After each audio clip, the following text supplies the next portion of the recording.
اللہ تعالیٰ کی ذات نے مسلمانوں کی ہدایت کے لیے قرآن حکیم کو اتارا۔ کیا آپ جانتے ہو کہ قرآن حکیم کے اندر اس پوری کائنات کا علم موجود ہے؟ اگر آپ کسی مادی شے کا علم حاصل کرنا چاہتے ہیں تو آپ کو قرآن کے اندر ملے گا، اگر غیر مادی شے کا علم حاصل کرنا چاہتے ہو آپ کو قرآن کے اندر ملے گا، زندگی گزارنے کا سلیقہ سیکھنا چاہتے ہو آپ کو قرآن کے اندر ملے گا، اس کائنات کے رازوں کو جاننا چاہتے ہو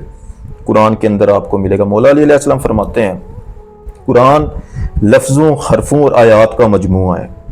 یہ 30 پاروں پہ پھیلا ہوا قرآن، اس کا نچوڑ سورہ فاتحہ کی ایک آیت کے اندر پوشیدہ ہے، یعنی سورہ فاتحہ کی 7 آیات جو ہے نا، اس کے اندر قرآن حکیم کا سارا نچوڑ ہے۔ ذرا غور کرو نا کہ ایک سمندر کی طرح وسیع و عریض کائنات کی طرح ہمارا قرآن، اس سارے کا سارا بند جو ہے، وہ سارے کا سارا نچوڑ جو ہے اللہ تعالیٰ کی ذات نے سورہ فاتحہ کی 7 آیات میں پوشیدہ رکھا ہوا ہے۔ کتنی خوبصورتی سے اللہ تعالیٰ کی ذات نے قرآن حکیم کو، کتنے گہرے راز کے ساتھ اللہ تعالیٰ کی ذات نے ایک ترتیب کے ساتھ اس کو بنایا ہوا ہے۔ لیکن بات یہاں پہ ختم نہیں ہوتی،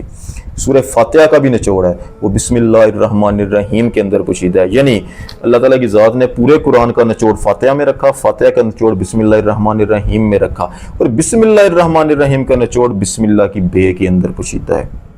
اسی لیے سلطان فقر فرماتے ہیں نا کہ بے بسم اللہ اسم اللہ دا اے وی گہنا پاراؤ باج فقیرہ کسے نہیں پایا باہو بیت اندر داؤ۔ تو اس بے کے اندر ایک راز موجود ہے جو فقیروں، ولیوں اور درویشوں کے علاوہ کسی نے حاصل نہیں کیا۔ جس بندے نے اس بے کے راز کو جان لیا وہ فاتحہ کے راز کو جان جاتا ہے، جس نے فاتحہ کے راز کو جان لیا وہ قرآن کے راز کو جان جاتا ہے، جس نے قرآن کے راز کو جان لیا اس کو قرآن سے عشق ہو جاتا ہے، جس کو قرآن سے عشق ہو گیا وہ عشق الہی میں مبتلا ہو جاتا ہے، خدا تعالیٰ کی ذات کو پا لیتا ہے۔ تو قرآن حکیم ہمارا ایک رستے کی طرح ہے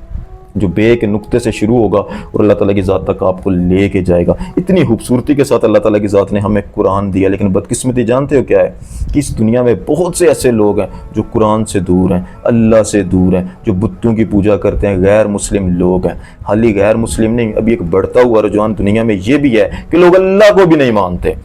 مطلب کہ کوئی بھی مذہب ہے نا، یہودی ہے، کرسچن ہے، کوئی بھی، وہ کسی نہ کسی صورت میں جو ہے نا اللہ کو مانتے ہیں، چاہے وہ بھگوان کہتے ہیں، چاہے وہ کرشنا کہتے ہیں، چاہے وہ عیسائی جو ہے وہ جیزس کہتے ہیں، کچھ نہ کچھ کسی نہ کسی صورت میں بھی خدا کو ماننے والے ہیں۔ لیکن ایسے بدقسمت بھی اس دنیا میں ہیں جو اللہ کے ہونے کے انکاری ہیں، ان کا ماننا ہے کہ یہ دنیا از خود پیدا ہو گئی۔ ڈارون کی ایک تھیوری کو مانتے ہیں کہ ایوولوشن کے تھرو انسان بندر سے انسان بنا ہے، ایک بگ بینگ ہوا تھا، یہ یونیورس بن گئی اور ہمیشہ سے بن گئی اور ہمیشہ تک یہ رہے گی، اس کو کوئی زوال نہیں، یہ ایسے ہی سسٹم چلتا رہے گا۔ ایسے بدقسمت لوگ بھی اس دنیا میں پائے جاتے ہیں۔ آج کی ویڈیو میں میں غیر مسلم کا آپ کے ساتھ ذکر کروں گا جس نے یہ ارادہ کیا کہ میں قرآن پاک کو پڑھوں گا، اس نورانی، اس روحانی کتاب کا میں مطالعہ کروں گا۔ اس نے یہ چیلنج دیا خود کو کہ میں اس کو ایک ہی ٹائم پہ ایک دفعہ بیٹھ کے مکمل پڑھوں گا۔ اس کو 18 گھنٹے لگ گئے تھے اس قرآن حکیم کو مکمل پڑھتے۔ لیکن کیا آپ جانتے ہو کہ قرآن حکیم نے اس کی زندگی میں کتنا بڑا معجزہ کر دیا تھا، کتنی بڑی تبدیلی اس کی ذات کے اندر آ گئی تھی، آتی بھی کیوں نہ، کیونکہ اس نے قرآن کو ہاتھ لگایا، اس نے اللہ کے نور کو ہاتھ لگایا، اس نے اس شے کو ہاتھ لگایا تھا جس کے اندر حکمت اور دانائی ملے گی اس کو۔ تو یہ آپ کی اسکرین پر ایک یوٹیوبر چل رہا ہے،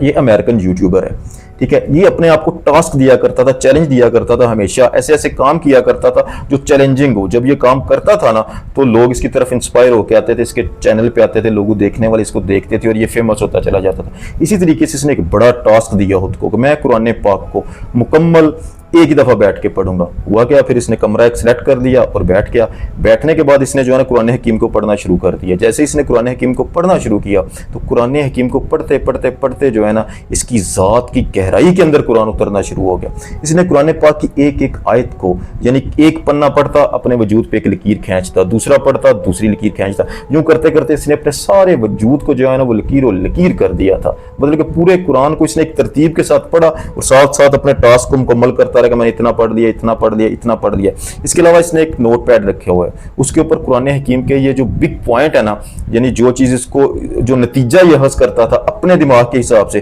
تو وہاں پہ یہ لکھ لیتا تھا۔ اور 3 نتیجے اس نے اخذ کیے تھے کہ قرآن حکیم کے اندر ہے کیا۔ اس کی تھوڑی سی میں آپ کو بایوگرافی بتا دوں، یہ بھی ایک عام کرسچن لڑکا ہے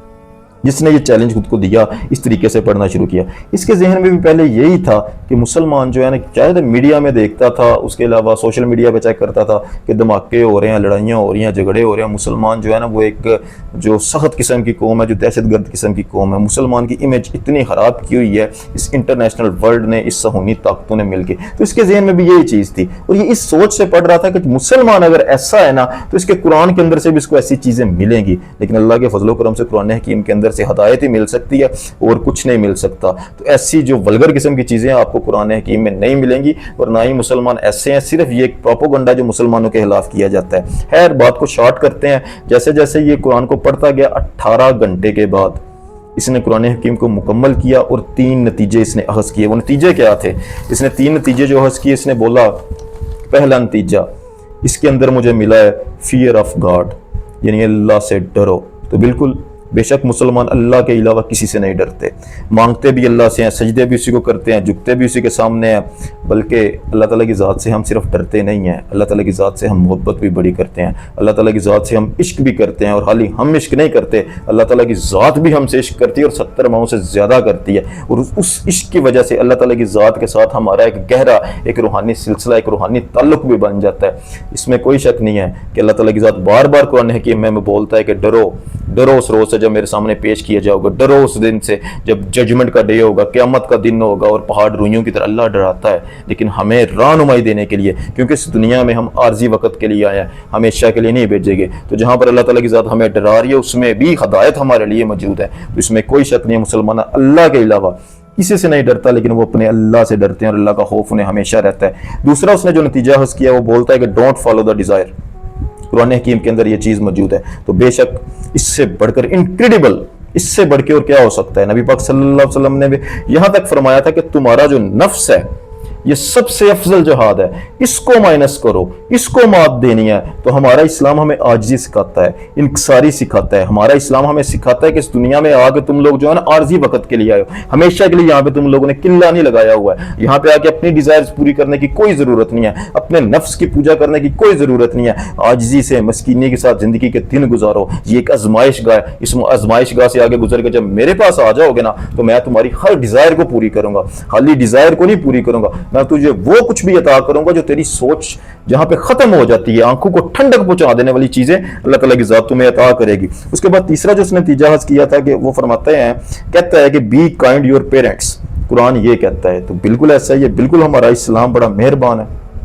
حسن سلوک رکھنے والا ہمیں جو ہے وہ سبق دیتا ہے۔ ہمارے ادھر اولڈ ہاؤس نہیں ہوتے، ہمارے ادھر جو ہے نا وہ اپنے بڑوں کو جو ہے نا بڑی عزت اور احترام کی نظر سے دیکھا جاتا ہے۔ اللہ فرماتا ہے، ہمیں پتہ ہے کہ اللہ فرماتا ہے کہ جب تم ادھیڑ عمر پہ پہنچ جاتے ہو تو کیا تم نے غور نہیں کیا کہ میں تمہارے بچپنے کی جانب تمہیں لوٹا دیتا ہوں؟ تو مسلمانوں کو اس چیز کا پتہ ہے کہ جب اللہ تعالیٰ کی ذات ہمارے والدین کو بوڑھا کر دیتی ہے نا تو ان کے اندر ایک بچپنا زندہ ہو جاتا ہے، اس وقت انہیں ہماری ضرورت ہوتی ہے۔ تو ایک خاندانی نظام کو، ایک گھریلو سسٹم کو قرآن سپورٹ کرتا ہے، اور ہمیں اولڈ ہاؤس کی ضرورت نہیں ہے۔ ہمارا قرآن ہمیں حکم دیتا ہے کہ اپنے والدین کے سامنے اف تک بھی نہ کہو کہ تمہاری اف بھی مجھے برداشت نہیں ہے، اتنی محبت کا درس ہمارا قرآن دیتا ہے۔ یہ 3 نتیجے تو آپ نے نکال لیا نا، ایک چوتھا نتیجہ بھی سن لو کہ ہمارا قرآن،